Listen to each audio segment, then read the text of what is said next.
This video is going to save you from the most expensive and even dangerous small talk of your life. There are 3 seemingly harmless questions strangers can ask that, in the wrong situation, police often advise you not to answer at all. Because before any of them tries to take anything from you, they will first try to figure out whether you're an easy target. And an easy target doesn't only mean someone who's unaware of their surroundings. It can also mean someone whose boundaries are easy to cross because they're overly polite, too generous, afraid of conflict, uncomfortable saying no, or too worried about being seen as rude, selfish, or disrespectful. So how do people recognize that before they ever get what they want from you? We're going to break down the 3 questions, how they can test both your physical and psychological resistance, and why protecting yourself, your money, and your other valuable resources sometimes means refusing to cooperate even when someone doesn't like your answer. Because getting robbed isn't limited to being mugged. Sometimes someone takes your valuables by force. Other times, they learn how to pressure you into giving away your money, time, attention, labor, favors, or other resources yourself.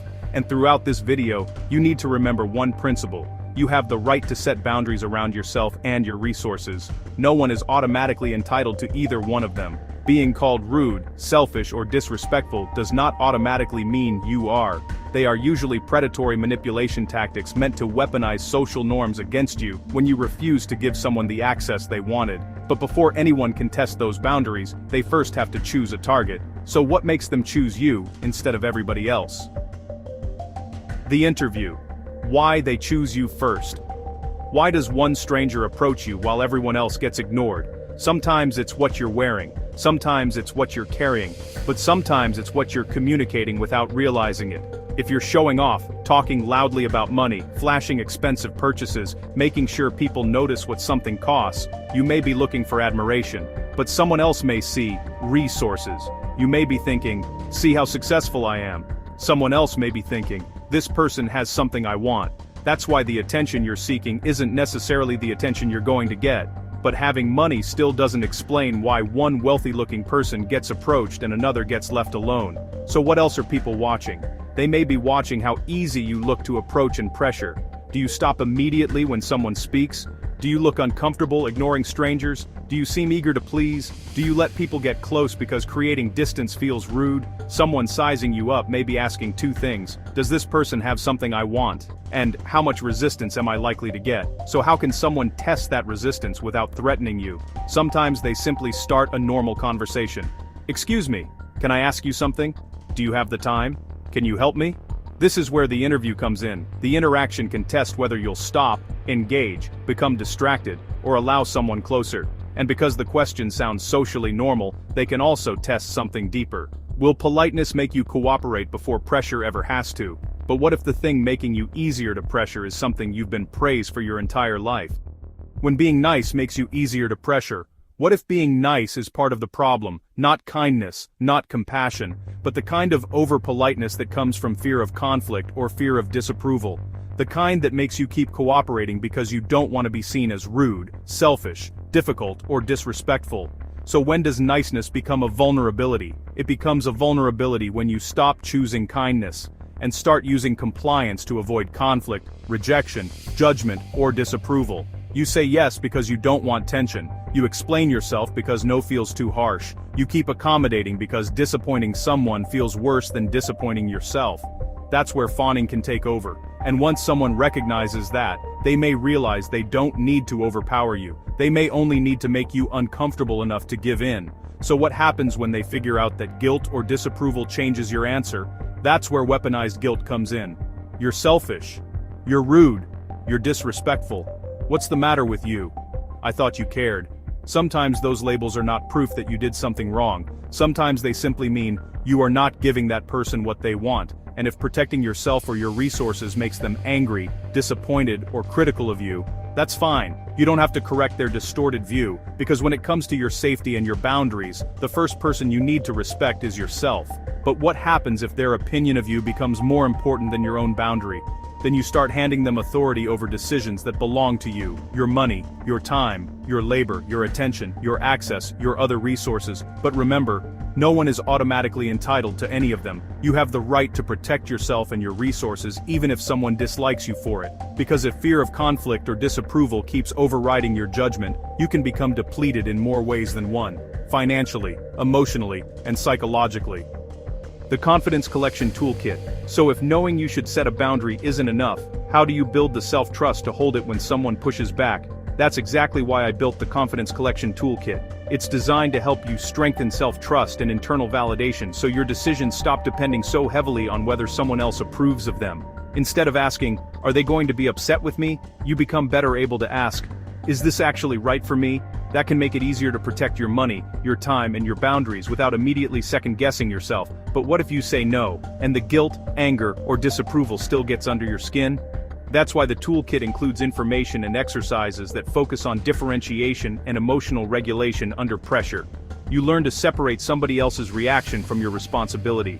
Their disappointment can belong to them, their opinion can belong to them, their anger can belong to them, without automatically becoming something you have to fix, because the goal isn't to become cold, it's to stop abandoning yourself just to keep somebody else comfortable. And what changes financially when you stop needing other people's approval to protect your resources? You begin claiming your financial authority. You become more comfortable deciding who gets access to your money, time, attention, energy, and other resources. You stop treating every no like something that needs a defense, and you become harder to manipulate with guilt, pressure, or the threat of being disliked. If you're serious about building that kind of self-trust and confidence, the Confidence Collection Toolkit is linked in the description, but not every test comes with guilt or confrontation. Sometimes it starts with a question so ordinary that you may answer it without thinking.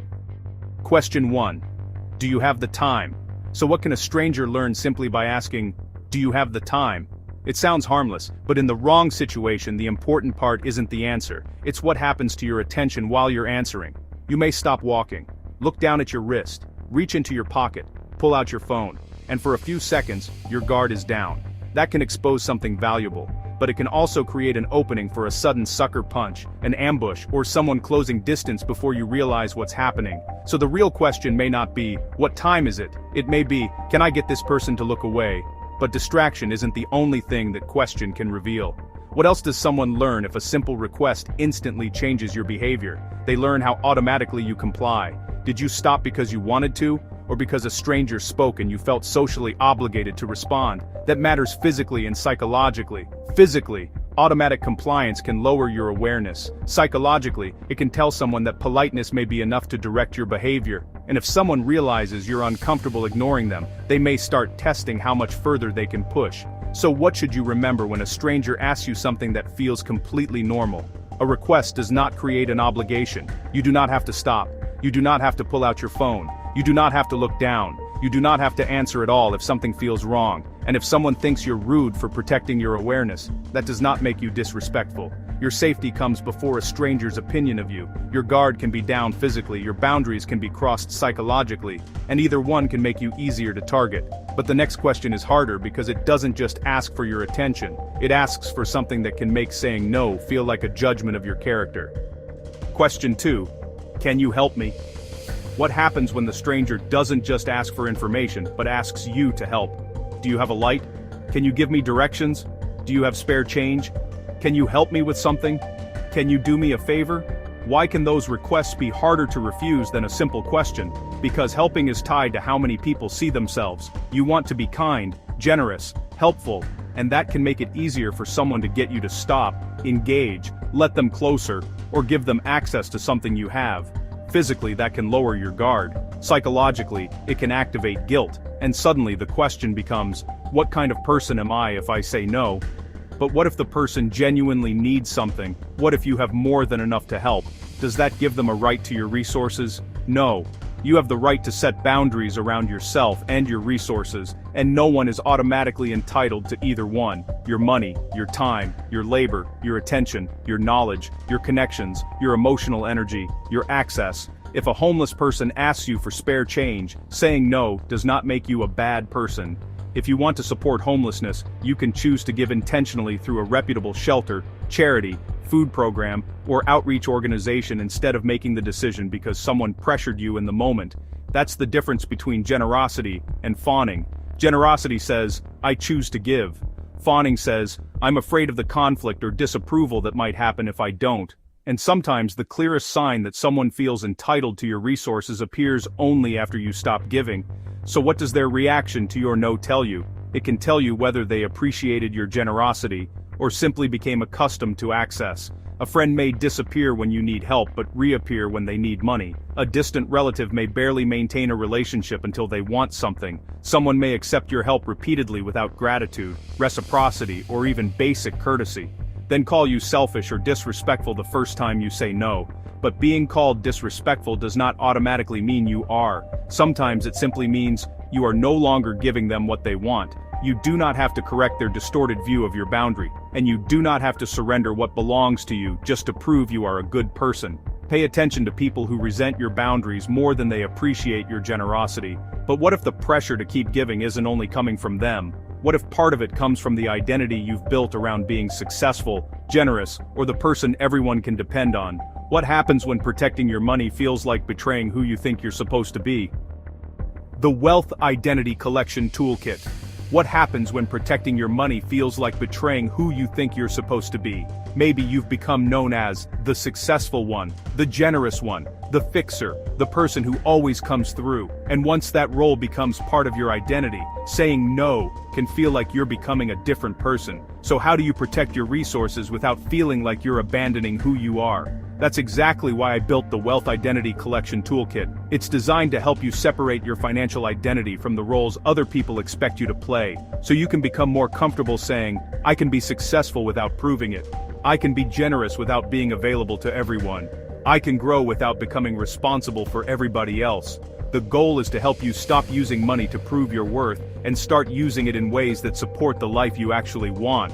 But what happens when other people prefer the old version of you? The version who always paid, always helped, always rescued, always said yes. That's where growth can create friction. Some people may call your new boundaries selfish. They may say you've changed. They may act like protecting your money means you forgot where you came from. But sometimes what they really miss is the access they used to have.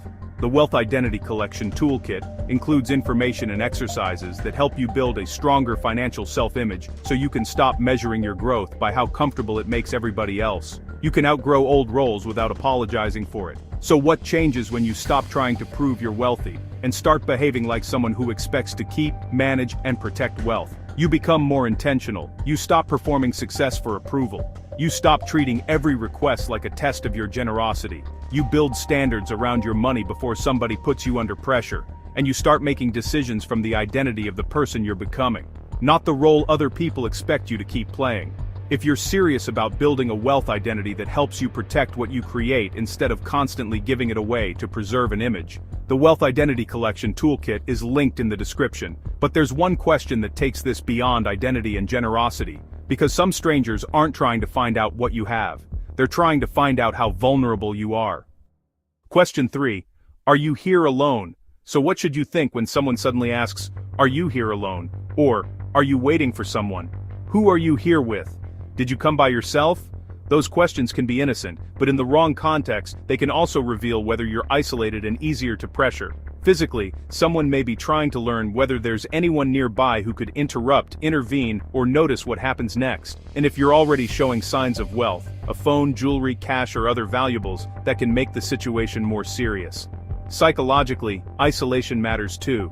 If you already doubt yourself, hate conflict, get easily embarrassed, or feel like you need someone else's approval before protecting your boundaries, you can become easier to pressure, even when no weapon is involved.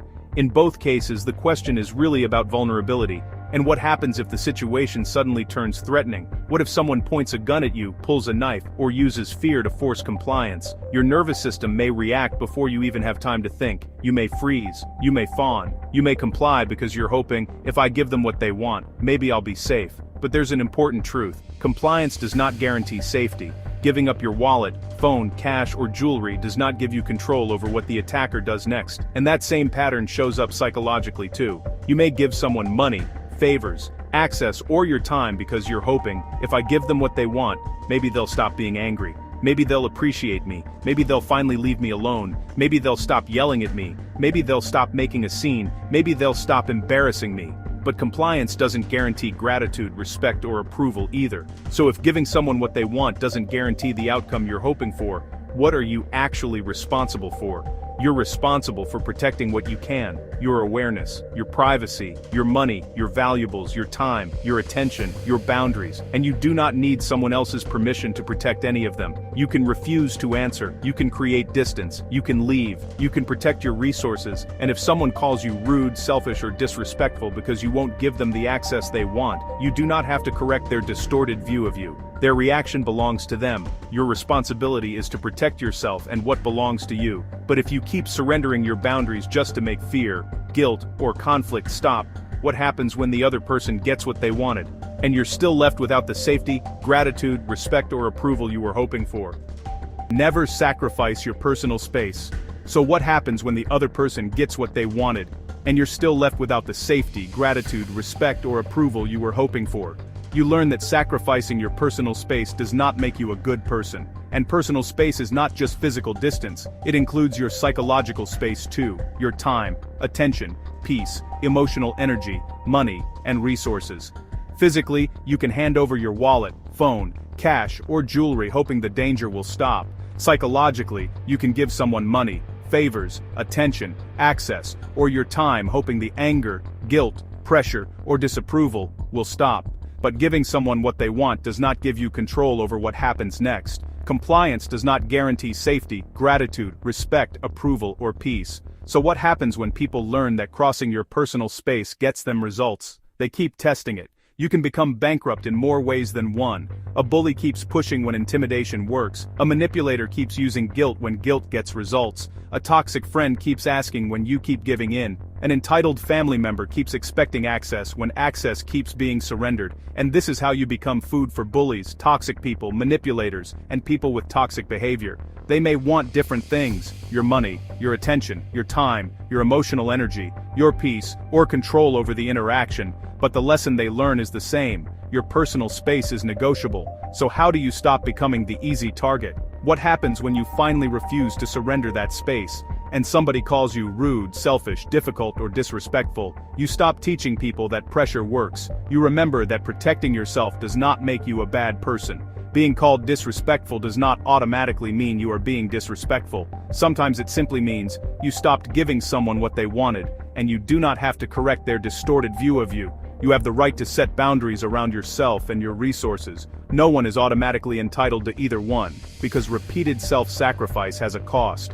Financially, it drains your resources. Psychologically, it leaves you resentful, angry, exhausted, powerless, and emotionally drained. Physically, it leaves you tense, unsafe, and depleted.